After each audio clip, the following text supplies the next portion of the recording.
மாமா காசை தட்டுல போடாம கேட் ஓபன் ஆகாதுன்னு அத்தை பொண்ணும் மாமன் பொண்ணும் புது மாப்பிள்ளைய வம்பு இழுக்கிறாங்க. இப்பெல்லாம் பர்ஸ் நான் எங்க வைக்கிறேன்னே தெரியலமா, ஒன்லி ஜிபே அப்படின்னு டக்குன்னு டிஜிட்டல் இந்தியாவை கையில எடுத்துட்டாரு.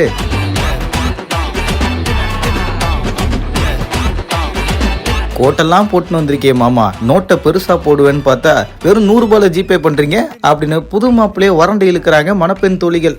என்ன ஏதுன்றதை விரிவா பார்ப்போமா?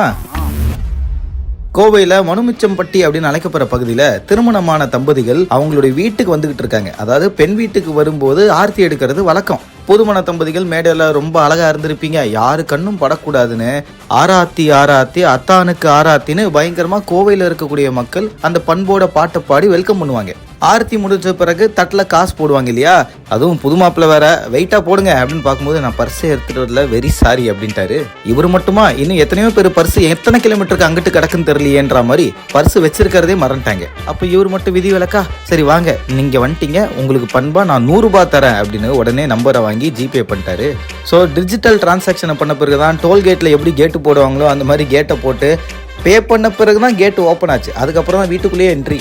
இப்படி டிஜிட்டல் முறையில் தட்டில் ஆர்த்தி காசு போட்ட இந்த வீடியோ இணையத்தில் வைரலாக ஷேர் ஆகிட்டு இருக்கு. இதை பற்றி உங்களோட கருத்துக்களை தினேஷ் ஆகிய கூட கமெண்ட்ல தெரிவிங்க. மறக்காம பிகின் நியூஸ் சேனலுக்கு சப்ஸ்கிரைப் பண்ணுங்க. வட்டா.